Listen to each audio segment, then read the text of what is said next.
New York, 1919.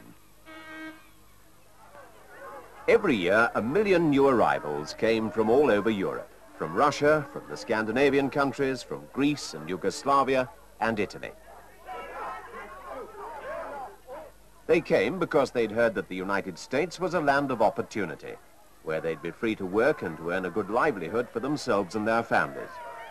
Many were soon disappointed, especially those who got no further than the overcrowded tenements of the East Side in New York. By the beginning of the 1920s, the United States of America was already the world's largest industrial power. Here in the northeastern states, people earned their living from iron and steel.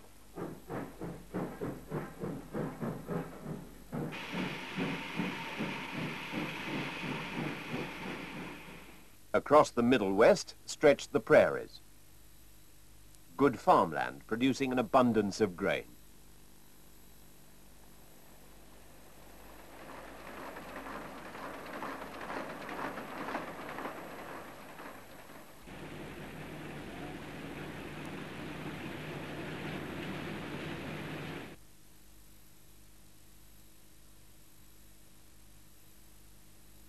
Down in the southern states, blacks still did the heavy manual work, as they'd always done since the days of slavery.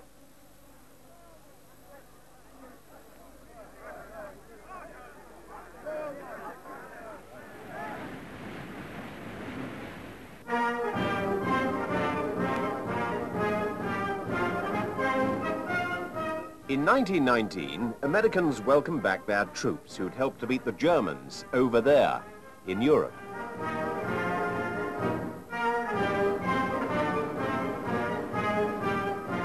President Woodrow Wilson returned from the peace conferences, eager to win his people's approval of the Versailles Treaty.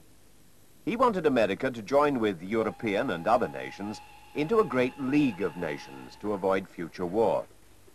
The president set out to speak to the people in towns and cities all over the USA and seek their support for his policy.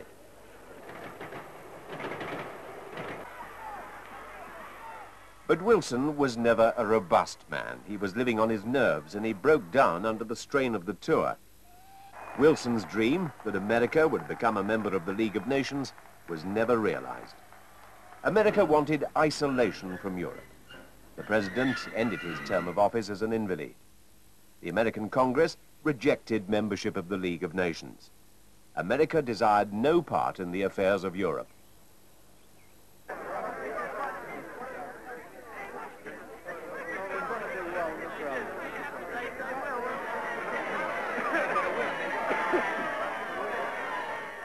In the early 20s, a wave of strikes and demonstrations threatened to disturb the public peace.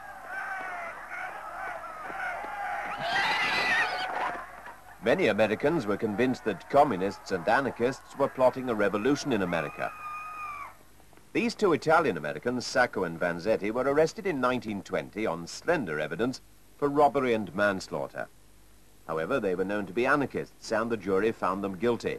Both men were sentenced to the electric chair.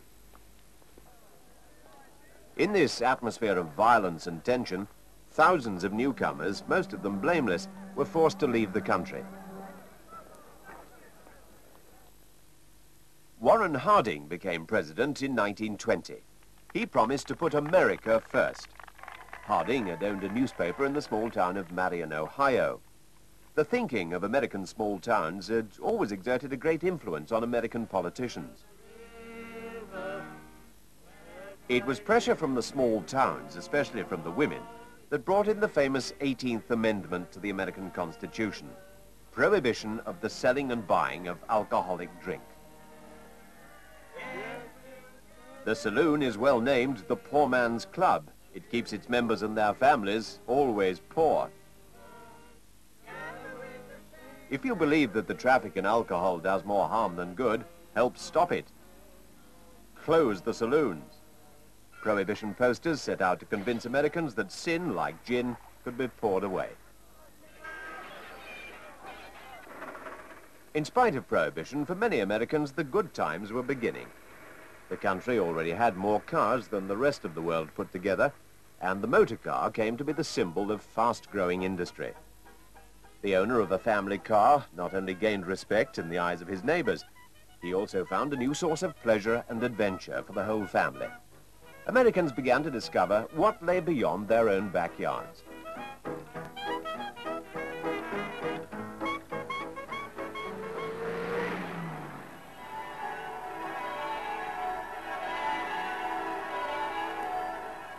Warren Harding was never a hard-working president.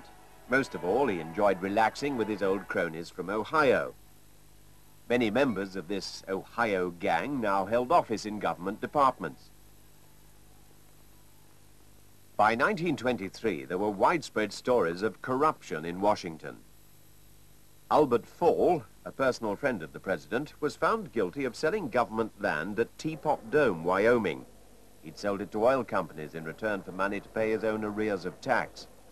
Other cronies of the president were accused of graft, and some were jailed, though Harding himself was never accused.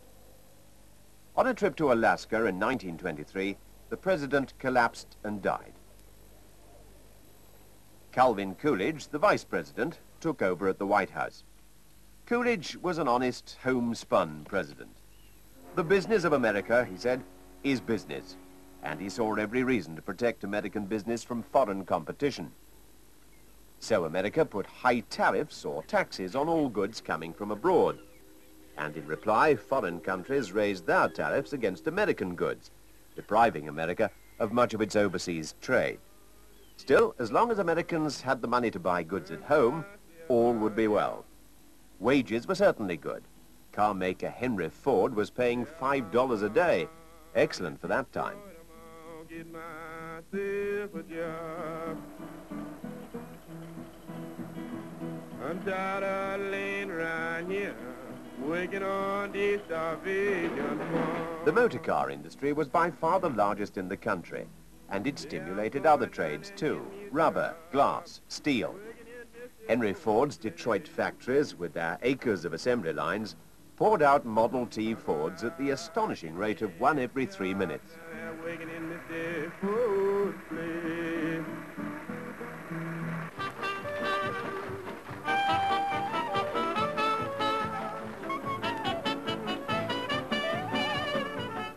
The 20s were the years of growth and boom in all consumer industries. This was the era of mass production, of new gadgets and new fashions. Radios, refrigerators, electric cleaners, washing machines, telephones, typewriters.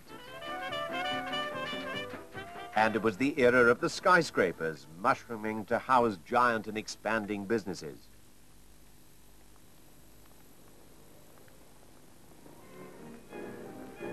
The American public was being pressurized to spend more and more in the shops.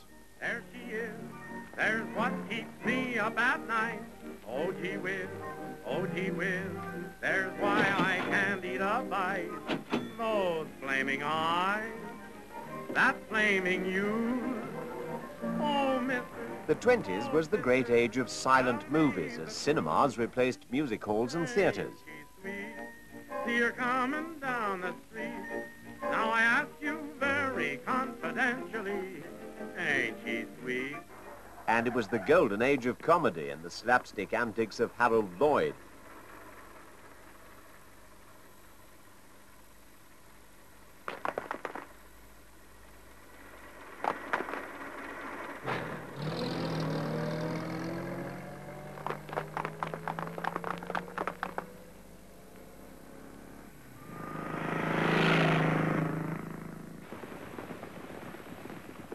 Cecil B. DeMille's 10 Commandments was a typically lavish spectacular of these years.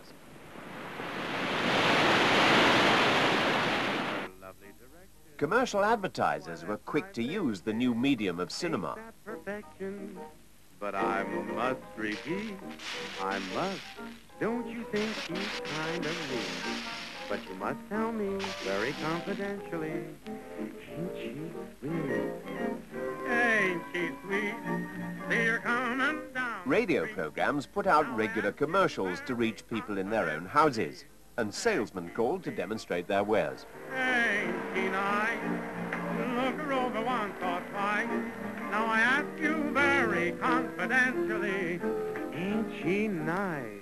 Advertisers were constantly trying to persuade people to buy more by flooding them with advertisements in magazines, on billboards, in newspapers and mail-order catalogues. I repeat, don't you think she's kind of neat?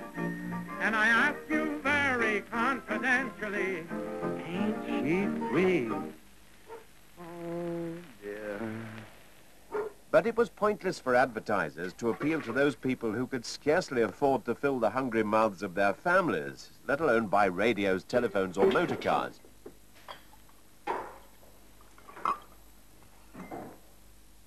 The poor tenant farmers or sharecroppers of the Middle West and Deep South were caught up in a vicious circle of high rents, low prices for their crops and a lack of machinery. There were thousands of evictions. Poor people were being forced to leave the land and set off to find work out west or up north in the industrial cities.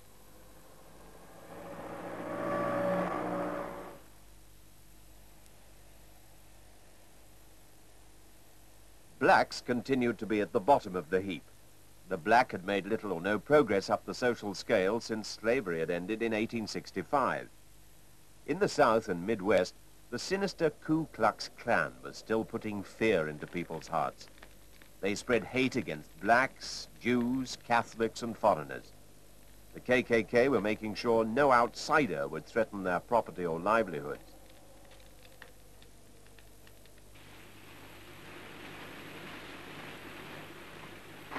Grain poured from the American prairies, but prices were disastrously low. Yet their own high tariffs stopped foreign governments from buying American produce.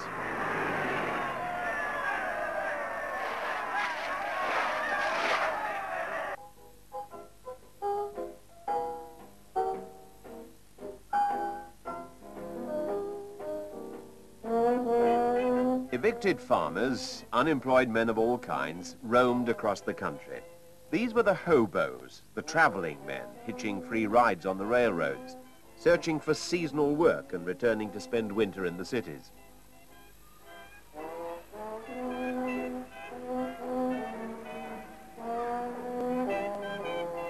There were still urban workers like miners and craftsmen, fathers of families, who were in unstable employment or sweated for low wages. Many faced squalor and poverty.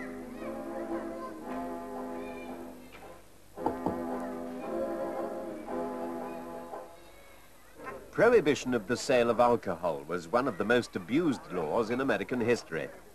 Bars and saloons were now illegal, but speakeasies or drinking clubs sprang up everywhere. Federal agents confiscated what liquor they found, but because these agents were badly paid, they could easily be bribed by gangsters, who thrived on prohibition. Gangsters organized the illegal alcohol business on a large scale. Their underlings were sometimes arrested, but never the big bosses. Al Capone, the Chicago gangster, did more than $60 million worth of business in alcohol in the year 1927. Chicago was Capone's manor. In Chicago, it was the gangster boss who paid and controlled the officials in City Hall. As 1929 approached, businesses were still booming. There seemed to be more luxury and more spending than ever. The whole nation seemed to be Wall Street crazy. Everybody was buying on credit, even stocks and shares. Small grocers and shoeshine boys bid for company shares and bought them from pavement stockbrokers on hire purchase for a few dollars down. Everything was on credit, and everyone lived on the profits someone else was expected to make.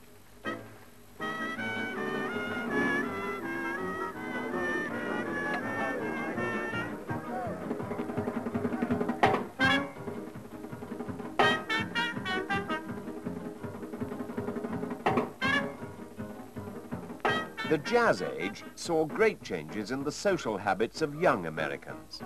They had cars and they visited dance halls and nightclubs where the music of ragtime and jazz gave black musicians an escape route from poverty.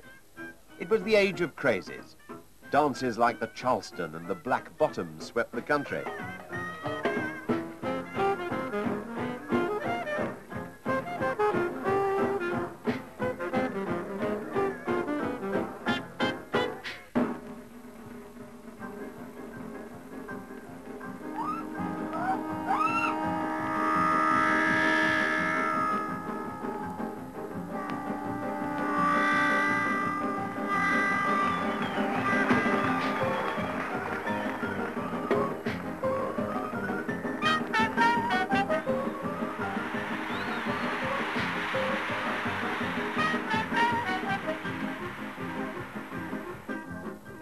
There were few danger signs. People could see no reason why the stock market shouldn't go on producing higher and higher share prices and more profits for the shareholders.